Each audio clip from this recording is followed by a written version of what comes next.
Namaste. Welcome to Samveda e-learning program. Children, today we are going to learn a chapter of science from 9th standard. Look at the picture here. What are you observing in this picture? I hope you have guessed it right. It is honeycomb.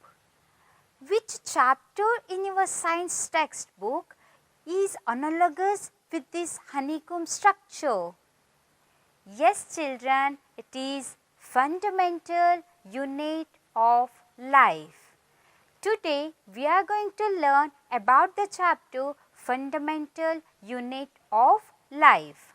This is the 5th chapter of your science textbook, which runs between the page number 57 to 67. This chapter is divided into 3 sessions and today is the first session of the chapter. Now, let us know what are the learning points of the chapter fundamental unit of life. What are living organisms made up of? We are also going to study about the instrument used in studying the cells, that is microscope, unicellular and multicellular organisms, shape and size of cells. What is a cell made up of? There we are going to study about plasma membrane, cell wall, nucleus and also about cytoplasm, cell organelles. Various cell organelles that we are going to study include endoplasmic reticulum, Golgi apparatus, lysosomes, mitochondria, plastids, vacuoles. Lastly, we are also going to put some light upon the concept of plant cell and animal cell. Learning points of session 1 of 3.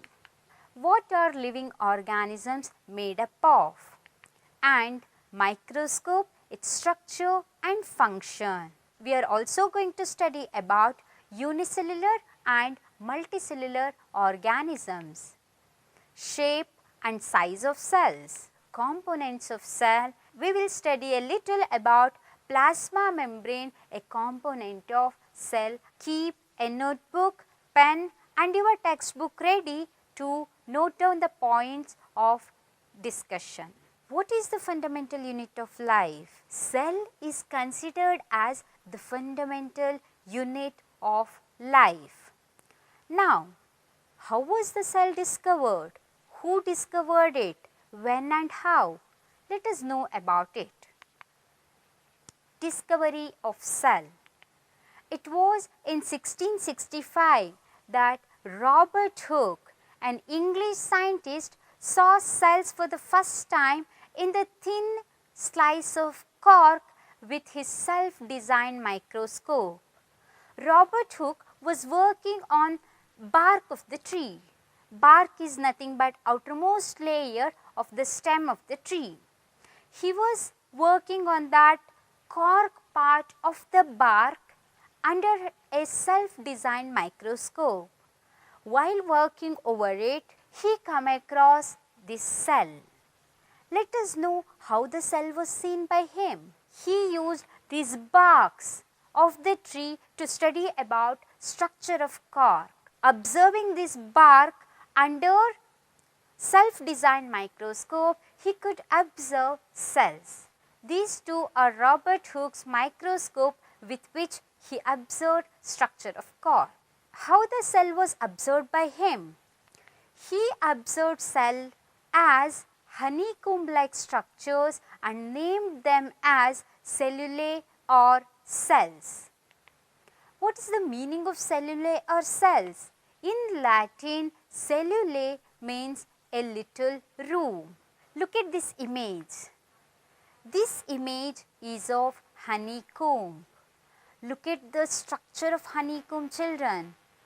Each partition of the honeycomb looks like small little rooms. Those little rooms were observed by Robert Hooke while studying cork under the microscope. And those little rooms, he called it as cell. which in Latin means a little room. Now, once the cell was discovered, many scientists were curious to study about cell, its structure and function. So, then arose a branch of science called as cytology or cell biology. Cyte, which means cell, logos, which means study of. So, cytology is branch of science that deals with study of cell, its structure and function. Scientists who work in this field of science, they are called as cytologists or cell biologists. In order to study more about the cell, let us prepare a temporary amount of onion peel, which help us to know the structure of cell and how it looks under microscope. Now, let us know what are the materials required for the preparation of temporary amount of onion peel. We need microscope, onion bulb, saffron stain, glycerin, dropper, needle, forceps, paintbrush, watch glass, glass slide and a cover slip. In the watch glass, I am going to take water and add a drop of saffron in so that saffron stain gets diluted. Because if the stain is concentrated, then the material becomes overstained.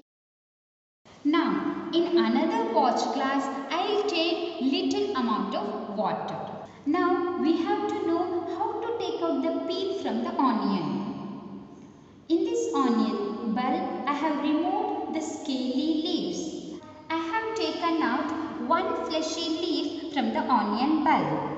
This fleshy leaf have convex side and concave side. From the concave side, I need to take out the peel using forceps. Observe carefully how to take out the peel. I have taken a small peel from the concave side of the onion bulb. I am placing it to the water to avoid drying up of the peel. Ensure that the peel do not get folded up.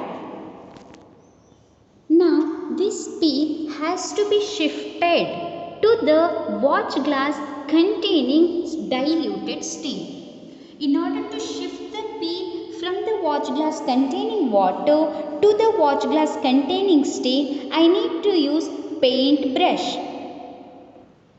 I will select one of the peel from the watch glass containing water and shift it to the watch glass containing stain. After 2 minutes, shift the material to the clean glass slide using paint brush. Again, ensure that the material is not folded. Now, on this material, I will add a drop of glycerin. Glycerin gives clarity to the material. It makes the material clear. Now, once the glycerin is added to the material, I should cover the material with cover slip. While covering the material with cover slip, ensure that there is no entry of air bubbles. Observe carefully how the cover slip has to be covered.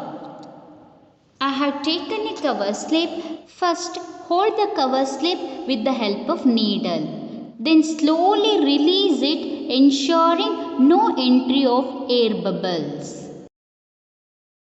Once the cover slip is placed, press it using the needle, and if there is any excess stain and glycerin around the cover slip, remove it using blotting paper. Now place the slide under microscope. I have focused the material under 10x. While observing the specimen kept under the microscope, you should observe it in such a way that one eye is placed over the eyepiece and another eye is closed. Move the fine adjustment knob to have better focus of the material. Once temporary amount of onion peel is prepared and kept under microscope, you will be curious how does it looks.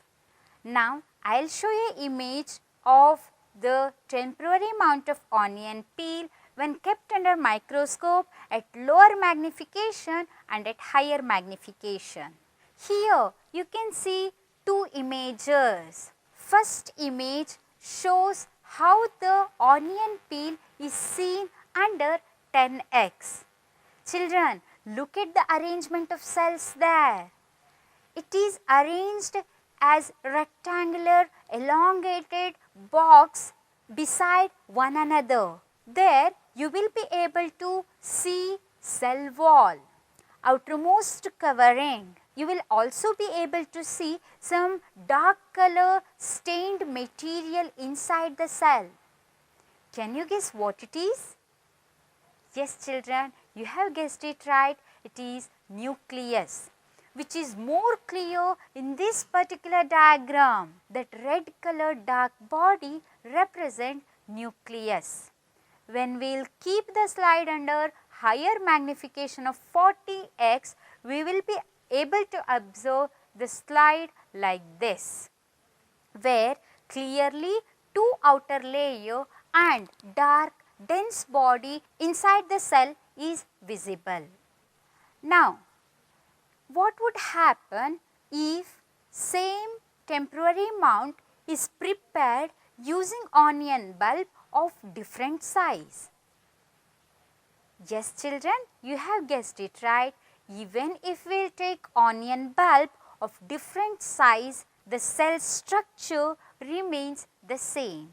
In the previous slides, we have understood that in 1665, Robert Hooke discovered cell. Was that only the event that happened in the field of cytology? No.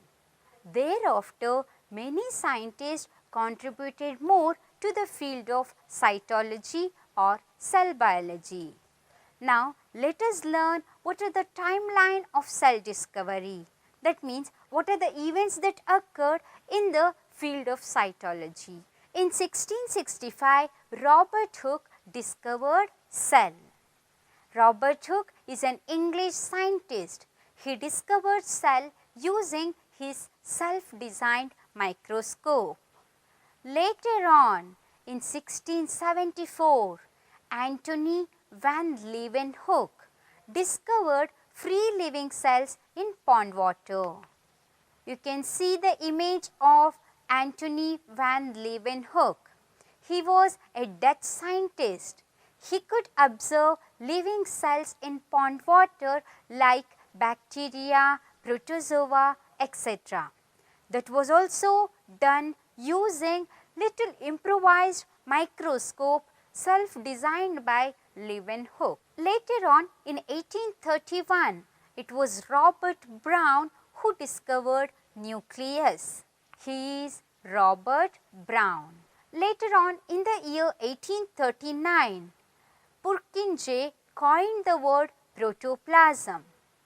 He used the word protoplasm for the first time in 1839. What is the meaning of it? Let us learn in coming slides. In 1838 and 1839, two German biologists called as Schleiden and Schwann proposed cell theory. In 1855, Rudolf Virchow expanded the cell theory given by Schleiden and Schwann. He is Rudolf Virchow.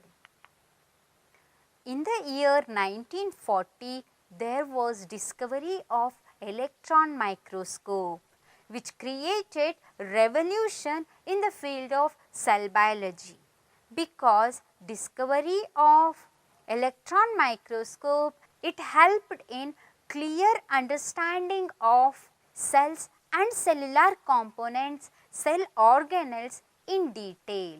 Now, it was Purkinje who coined the word protoplasm. What is the meaning of protoplasm? Protoplasm is the living substance present in the cell. So, where is it present? Protoplasm is present inside the cell. Cytoplasm, a jelly-like structure inside the cell, along with nucleus, together makes up protoplasm. Cell theory. According to Schleiden and Schwann, they said that all the plants and animals, that means all the living organisms, are made up of cell. They also said that cell is the basic unit of life. It is the fundamental unit of life. These two were the statement of cell theory given by Schleiden and Schwann. But later on, Rudolf Virchow expanded it, and he added another point saying that cells develop from pre-existing cells. The meaning of this is new cells get formed from division of pre-existing cells. Here, Schleiden and Schwann said that all living organisms are made up of cell. But whether all organisms made up of same number of cells? Let us know about organisms which are made up of single cell and organisms which are made up of more number of cells.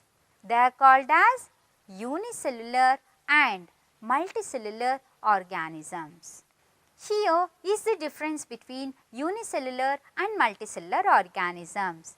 Unicellular organisms are those which are made up of single cells. The meaning of uni is single. Whereas multicellular organisms are made up of more number of cells. Multi means many. Another difference between unicellular and multicellular organisms are all the activities of the organisms in case of unicellular organism is performed by single cell. For example, you take amoeba. Amoeba is made up of single cell. That single cell perform nutrition, excretion, digestion, respiration, excretion of waste. All these activities are performed by single cell. Whereas in multicellular organism, work is divided. Transportation takes place by RBCs, control and coordination takes place by nerve cell, movements takes place by muscle cell. So, single cell perform one or few functions, not all. Hence, in multicellular organism, there is division of labor, whereas in unicellular organism, there is no division of labor. What are the examples of unicellular organisms? Unicellular organisms include amoeba, paramecium, euglena, chlamydomonas, bacteria, etc. Multicellular organisms include fungi, plants and animals. Now, whether organisms have cells of same shape and size, whether the cells present in elephant is as same as the cell present in plant, is there any difference in its size, is there any difference in its shape? Let us know about it. Shape and the size of the cell will definitely be different. The shape and size of the cell is determined by specific function that the cell perform. If a cell is performing conducting of messages, then its shape must be elongated. That is, to collect the information, transport it to the other parts of the body. So, shape and size is purely dependent on the function it performs. Some cells can change its shape. Mainly, amoeba can change its shape. That's why it is an organism without any fixed shape. In case of humans, White blood cells can also change its shape. Many cells will have fixed shape. Now, let us see some more information about shape and size of cells. The cell size remain constant for a particular cell. You take RBC. The size of the RBCs remain constant. The size of the organism depend on number of cell, not the size of cell. Here two images are there. Can you identify which are they? First one is ant and the second one is elephant. Ant will be small in size. Elephant will be large in size. Does that mean ant will have small sized cells and the elephants will have large sized cells? No. Ant will have less number of cells, whereas elephants will have more number of cells. I will show you some cells from the human body. Try to identify them. This cell is nerve cell of human body. It is having a definite structure. You can see the cell body is branched with the nucleus at the center, and from that branched cell body there is arising a single long tube-like structure which is again branched at the end. This is a peculiar structure of nerve cell which helps in conducting information and helping in responding to the stimulus. This is bone cell. This is RBCs, red blood cells with biconcave shape. These two cells are the cells present in female and male body. Spherical cell in this is of ovum or egg cell, and another one is of sperm with head and tail structures. This is of fat cell. So, this shows that cells of a body is not having same shape and size. Now, this cell is considered as basic unit or the fundamental unit. Why?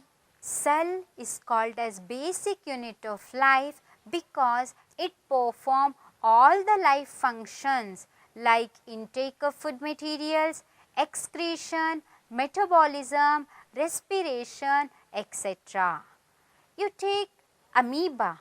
Amoeba is made up of one cell. Amoeba, in order to survive, must respire, must intake food, must excrete the waste, must divide. Who does all this function? It is a single cell. So, single cell can perform all the function, and cells give structure to the organism. Hence, cell is called as basic structural and functional unit of life. Now, what is this cell made up of? Cell is made up of mainly three parts, that is plasma membrane or cell membrane, nucleus and cytoplasm. Now, plasma membrane or cell membrane. Let us know what is it and its structure and function. It is the outermost delicate elastic membrane. In the cell, outermost delicate layer is of plasma membrane, which is also called as cell membrane. It separates cellular contents from external environment. It is made up of bilayer lipids and proteins. Look at the image of cell membrane. At the top, red color circular structures are there. Those red color circular structure on either side, top and bottom, it is called as lipids. And in between there are blue color structures, they are proteins. This cell membrane is called as SPM. What is SPM? SPM means selectively permeable membrane. What is the meaning of it? It means cell membrane or the plasma membrane allows entry of some substances, exit of some materials, while it also prevents entry and exit of few materials. That means it is just like a watchman to an apartment who controls who enters, who exits out of the apartment. Hence, it is called as selectively permeable membrane. What are the functions of plasma membrane? First function, shape. It gives proper shape to the cell. Mechanical barrier. Just because it is the outer membrane, it should control entry and exit. Hence, it works as mechanical barrier which protects internal contents of the cell. Selective permeability. Cell membrane or the plasma membrane determines what substance to be allowed entry or exit from the cell. Let us have a quiz time. First question. First living cells were observed by. Here are options. Option A, Robert Hooke. Option B, Antony van Leeuwenhoek. A.V. Leeuwenhoek. Option C, Robert Brown. Option D, R. Virchow. Yes, find out the answer. Let us know the correct answer. That is option B, Antony van Leeuwenhoek observed living cells for the first time in pond water. Second question. Cell arises from pre-existing cells. This was a statement of cell theory. Who has given this statement? Option A, Haeckel. Option B, Hooke. Option C, Virchow. Option D, Schleiden. Let us know the correct answer is option C, Rudolf Virchow. A prepared slide to be viewed under a compound microscope is focused first under. Whenever you prepare a temporary mount of any slide, temporary mount, under which magnification you have to observe it first. Options 15x, B 10x, C 40x, D 100x. Yes children, the correct answer is option B 10x. Another question, a temporary mount of onion peel cells is mounted in glycerin because. Option A, prevents drying of material. Option B, it stains the material. Option C, provides support to the cell. Option D, avoid folding of the cell. Children, you have guessed it right. Correct option is option A, which prevents drying of material. Which of the following provide shape to the cell? Options, nucleus, cytoplasm, cell organelles and cell membrane. That is nothing but option D, cell membrane. Children, from our understanding that we had till now, take down some homework questions. First one, why is cell called basic unit of life? Describe the structure and function of cell membrane. Third question, what is the peculiarity of nerve cell? Write down the questions. Next question, tabulate the differences between unicellular and multicellular organisms. Children, write answers for this question and get it corrected from your teacher. Thank you. I am Kruti Hegde, working as assistant teacher at Adarsha Vidyalaya Tatikallu, Mulbagil, Kolar district.